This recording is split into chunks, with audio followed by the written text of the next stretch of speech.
इस वीडियो में हम थोड़ा सा व्रत के ऊपर कुछ नए प्रश्नों के पर आधारित प्रश्नों का अध्ययन करेंगे।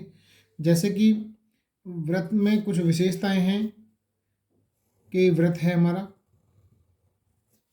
इसके अर्धव्रत में बना हुआ कोण समकोण होता है, यानी कि अर्धव्रत इसकी परिधि से मिलाते हुए दोनों व्यास के दोनों सिरों को मिला दें तो जो कोण बनता है वो हमेशा 90 डिग्री का बनेगा। ये बात ध्यान रखने की होती है, बहुत महत्वपूर्ण है ये कि अर्धव्रत में बना कोण समकोण होता है। बना कोण समकोण, समकोण का मतलब 90 डिग्री का होता है। पहला पॉइंट तो यह है। दूसरा पॉइंट यह भी है कि किसी जीवा द्वारा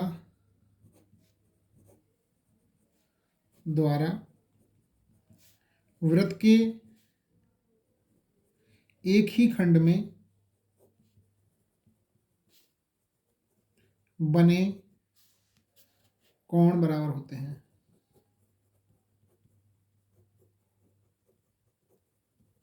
इसका मतलब यह होता है कि हमारा व्रत है, कोई जीवा हो गई है, इसके द्वारा यहाँ पर बना हुआ कोण, यहाँ पर बना हुआ कोण, यहाँ पर बना हुआ कोण, यानी कि ये सब कोण आपस में बराबर होंगे।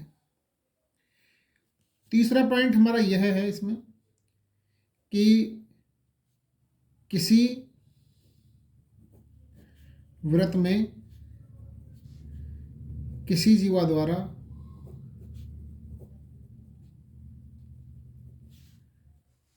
केंद्र पर बना हुआ कोण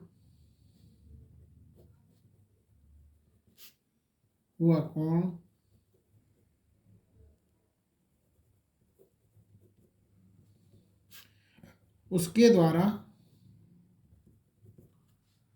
परिधि पर बने हुए कोण के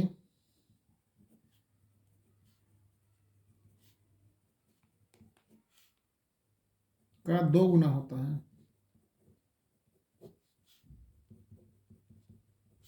इसका मतलब यह है कि हमारा व्रत है, ये कोई जीवा हो गई, इसके द्वारा केंद्र में बना कोण, इसके द्वारा परिधि में बना कोण, ये वाला कोण इस कोण का 2 गुना होगा। यदि x है तो ये 2x होगा। ये ध्यान रखने वाली बात है। इसी पर ही आधारित हमारी प्रश्नावलियाँ हैं, एक्सरसाइज हैं। जैसे 11A जो एक्सरसाइज थी हमारी, उसमें तो केवल व्रत के बारे में विस्तार से बताया हुआ था। इन सब का प्रूव आपके लिए नहीं है, ये आप अगली क्लासों में जाकर पढ़ेंगे। यहाँ तो केवल आपको ये रिजल्ट याद रखने हैं। 11B हम शुरू करते हैं। बहुत आसान एक्सरसाइज है। पहला सवाल दिया है कि अर्धव्रत का अंशमाप होता है, मैंने यहाँ पे बता दिया। पहले वाले प्रश्न का उत्तर यही हो जाता है, अर्धभाव के अर्धव्रत में अंशमाप जो होता है 90 डिग्री होता है। ठीक है। दूसरा, यदि किसी व्रत के उसके लघु चाप का अंशमान 70 है तो दीर्घ चाप का मान बताइए। देखो, एक बात ये भी ध्यान रखनी है कि किसी भी व्रत में, नोटेड पॉइंट है ये, व्रत में लघु चाप में बना कोण और उन्हीं बिंदुओं द्वारा या उसी जीवा द्वारा दीर्घ व्रत खंड में बना व्रत खंड में बना बने कोण का योग 180 डिग्री होता है। ये बात ध्यान रखने की है। जैसे सवाल नंबर 2 है हमारा 11B का, इसमें कहा गया है कि हमारा व्रत है, इसके लघु चाप द्वारा का अंशमाप, ये लघु चाप हो गया हमारा, मान लिया यहाँ पर लघु चाप ये हो गया, यहाँ पर ये हमारा लघु चाप हो गया, इसका मान दे दिया 70 डिग्री। 70 डिग्री तो दीर्घ चाप का मान बताना है कहीं पर भी, ये इसका x का मान याद करना है। इससे क्या मिलेगा हमें कि इससे मिलेगा कि x + 70 बराबर 180, यानी कि x बराबर हो जाएगा 180 - 70 बराबर 110। 110 डिग्री जाएगा। ठीक है। और देखते हैं किसी चाप द्वारा केंद्र और आंतरिक कोण उस वृत्त के शेष भाग के किसी बिंदु आंतरिक कोण का अनुपात 2:1 होता है। प्रश्न नंबर 4 देखें, इसमें 4 से स्पष्ट हो जाएगा आपको कि एक वृत्त दे रखा है, ये इस टाइप से ये वृत्त दे दिया है हमें और इसके पॉइंट्स दे दिए हमें इस टाइप से।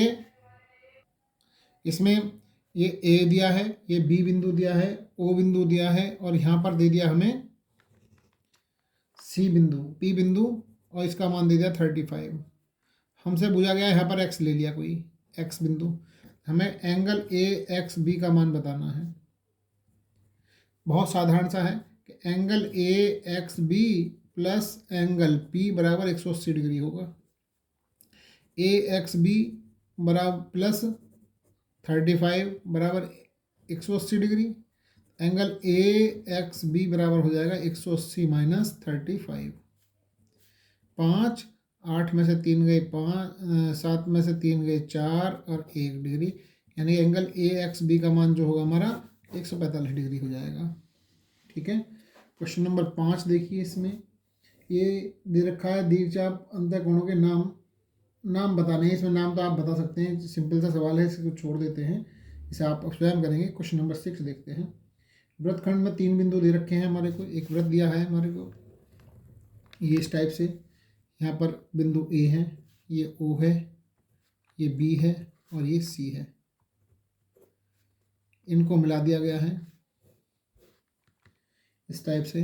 ये कोण दिया है हमें 240 240 डिग्री।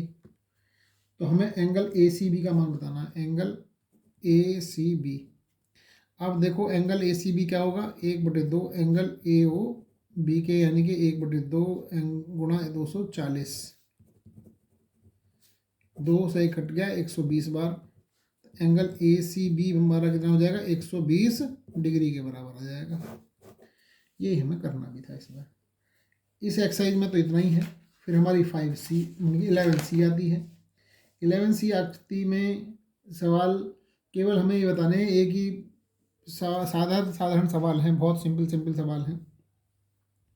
इस एक्सरसाइज के सवाल अधिकतर आपके लिए आते भी नहीं हैं, बहुत कम सवाल आने के योग्य है नहीं इसमें कि जो आपको कराया जाए, क्योंकि इसमें केवल कोणों के नाम बूझे हैं। कोणों के नाम आप कोणों को देख के बता सकते हैं। जैसे मान लिया इस कोण का नाम बूझ रहा था ए ओ बी लिख देंगे, इस कोण का नाम बूझ रहा था ए सी बी लिख देते हैं, इस कोण का मान बूझेगा तो ए ओ बी आ जाएगा, ए पी बी आ जाएगा। इस तरीके से कोणों के नाम बताने हैं केवल इस एक्सरसाइज में, ज़्यादा विस्तार पूर्वक इस सवाल में एक्सरसाइज में नहीं दिया हुआ है।